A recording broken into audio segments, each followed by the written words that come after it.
Según Marcos Grilloni, productor agropecuario y médico cirujano radicado en Rosario, en lo que va del año se registran 5 muertes por semana vinculadas a actividades agropecuarias.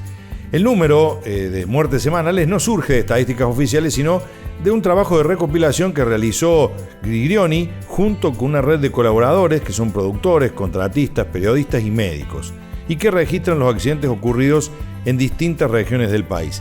La cifra podría ser incluso mayor debido a la dificultad de relevar casos en zonas alejadas o en zonas rurales periféricas. En cuanto a los siniestros más frecuentes, los accidentes con maquinaria, los choques en caminos rurales y los incidentes con animales, especialmente con caballos, lideran el ranking.